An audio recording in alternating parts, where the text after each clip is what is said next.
देव आप सभी का मेरे चैनल पर बहुत बहुत स्वागत है। कैसी हैं आप सब? मैं आशा करती हूँ दर्शकों आप सभी स्वस्थ और सुरक्षित होंगे। दर्शकों आप सभी जानते हैं कि पूजनीय पंडित जी की शिव महापुराण कथा यानी कि श्री तप शिव महापुराण कथा मैनपुरी उत्तर प्रदेश में चल रही है। 27 जुलाई को उसका छठवां दिन था और 28 जुलाई को 7वें दिन के साथ समापन हो जाएगा। पूजनीय पंडित जी ने आज की शिव महापुराण कथा में कुछ वह जो 7 तिथियों का 5 दीपक का उपाय था उसमें कुछ बदलाव किया है। यदि आप भी उस बदलाव के साथ इन 7 तिथियों पर इस अचूक से 5 दीपक का उपाय कर लेते हैं तो महादेव की असीम कृपा से आपके जीवन के समस्त कार्य भी बनेंगे और आपकी वह मनोकामना भी पूर्ण होगी जो कि बहुत समय से अधूरी है। आपके अनेकों उपाय के बाद भी आपकी वह कामना जो पूर्ण नहीं हो पा रही है, 5 दीपक के यह उपाय से अवश्य ही महादेव आपकी उस कामना को पूर्ण करेंगे।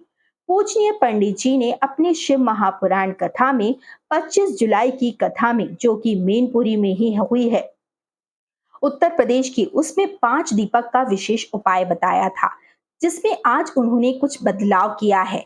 आज के इस उपाय को आप ध्यान पूर्वक सुनिएगा और ऐसा मौका आप अपने हाथ से जाने मत दीजिएगा। आप सभी जानते हैं कि सावन का पवित्र माह महादेव को समर्पित माना जाता है।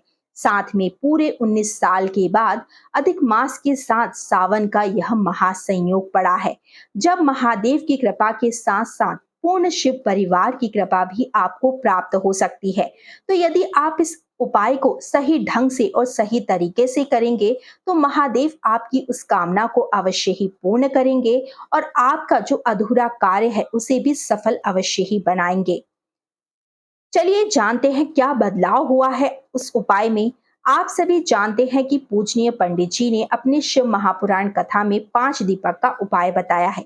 उन्होंने बदलाव के साथ आज यह बताया है कि जो 5 दीपक में आपको बाती लगानी है वह लंबी बाती लगानी है। उन्होंने उस दिन 5 दीपक का उपाय बताया था लेकिन उसमें बाती कौन सी लगानी है, गोल बाती लगानी है या लंबी बाती लगानी है, उसको आज उन्होंने बता दिया है स्वच्छ रूप से, साफ रूप से कि उस दीपकों में आपको लंबी बातियां लगानी है। 5 दीपक आपको तैयार कर लेने हैं और प्रदोष काल के समय पर उपाय करना है। वैसे तो यह उपाय हमने अपनी पहली वीडियो में भी आपको बता दिया है और लंबी बाती का ही उपाय हमने आपको बताया था जो कि पूजनीय पंडित जी ने उस दिन बताया नहीं था साफ रूप से, पर आज उन्होंने साफ रूप से बताया है कि उन दीपकों में आपको लंबी बाती का प्रयोग करना है। चलिए जानते हैं किस प्रकार से आपको इस उपाय को करना है और महादेव की कृपा आपको किस प्रकार से प्राप्त हो सकती है।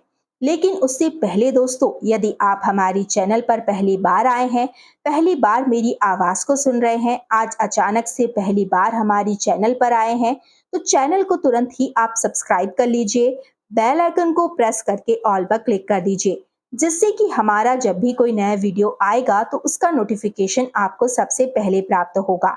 सबसे पहले तो हम ये जान लेते हैं कि यदि आपकी कोई कामना है वह अधूरी है तो उसे आप कैसे पूर्ण कर सकते हैं। देखिए सावन का पवित्र माह चल रहा है। इस सावन के पूरे माह में महादेव अति प्रसन्न होते हैं। तो महादेव की जो प्रिय चीजें हैं आप उन्हें अवश्य ही अर्पित करें। महादेव को कोई महंगी चीज प्रिय नहीं है, छोटी छोटी सी चीजें ही महादेव को प्रिय होती हैं। जैसे कि बेलपत्र, आप उन्हें प्रतिदिन 5 बेलपत्र अर्पित अवश्य ही करें। यदि आपको बेलपत्र नहीं मिल पाते हैं तो आप घबराएं नहीं, शिव मंदिर जाएं, शिवलिंग पर जो बेलपत्र अर्पित है उन्हें वापस उठाकर अपने पास से शुद्ध जल से धोकर आप उन्हें दोबारा अपने उपाय में प्रयोग कर सकते हैं। इसी के साथ में प्रतिदिन 1 लोटा जल का नियमित रूप से आप पालन करें। शिवालय जाकर 1 लोटा जल महादेव के शिवलिंग पर अर्पित करना प्रारंभ कर दें। आपकी कामना महादेव अवश्य ही पूर्ण करेंगे। इसी के साथ में उनकी प्रिय चीजें जैसे कि शमी पत्र, धतूरा आदि भी यदि आप अर्पित करते हैं तो आपकी कामना महादेव पूर्ण करते हैं। चलिए जानते हैं 5 दीपकों का विशेष उपाय। 5 दीपक आपको तैयार करने हैं। हमारे हिंदू धर्म शास्त्र में और ज्योतिष शास्त्र में भी बताया गया है कि जो दीपक हम भगवान के समक्ष जलाते हैं किसी भी उपाय और कामना के हेतु, तो वह दीपक या तो हमें मिट्टी के लेने चाहिए या फिर हमें आटे के दीपक तैयार करने चाहिए। इन दीपकों के द्वारा किया गया उपाय हमें पूर्ण फल की प्राप्ति कराता है। यदि आप धन संबंधित कामना के लिए भी कर रहे हैं, तो इसका आपको अचूक ही उपाय देखने को मिलेगा, अचूक फायदा आपको देखने को मिलेगा। 5 दीपक आपको तैयार कर लेने हैं। यदि आप आटे के दीपक तैयार कर रहे हैं दोस्तों, तो उस आटे में आपको नमक का प्रयोग भूल कर भी नहीं करना है। भूल से भी आप नमक ना डालें।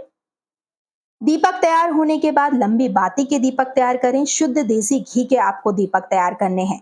दीपक तैयार होने के बाद 5 अलग अलग स्थानों पर आपको जलाना है। सबसे पहला दीपक आपको अपने घर के मंदिर में जलाना है, इष्ट देव के समक्ष, माता लक्ष्मी के समक्ष और अपने पूर्वजों को याद कर। दूसरा दीपक आपको अपने रसोई घर में जलाना है। आप सभी जानते हैं कि रसोई घर में माता अन्नपूर्णा का वास होता है और रसोई घर में पीने के पानी के स्थान के पास यानी कि परिंदे के पास हमारे पितरों का वास होता है। तो दूसरा दीपक आपको रसोई घर में जलाना है। तीसरा दीपक घर के मुख्य द्वार पर जलाएं। मुख्य द्वार से जब हम अंदर आते हैं, जो हमारा सीधा हाथ होता है, वहां पर आपको दीपक जलाना है। माता लक्ष्मी आपके घर की ओर आकर्षित होंगी और स्थायी रूप से इस सावन के पवित्र माह में आपकी झोली को धन से भर देंगी। धन के भंडार भर देंगी माता लक्ष्मी। चौथा दीपक आपको बेलपत्र के वृक्ष के नीचे जलाना है। यदि बेलपत्र का वृक्ष आपको नहीं मिल पाता है, तो शमी के वृक्ष के नीचे या फिर आंवले के वृक्ष के नीचे भी आप इस दीपक को जला सकते हैं और श्री शिवाय नमस्तुभ्यम का 11 बार उच्चारण करना है। अंतिम और 5वां दीपक आपको शिवालय की चौखट पर, शिव मंदिर की चौखट पर जला सकते हैं या शिवलिंग के समक्ष भी आपको दीपक जला सकते हैं।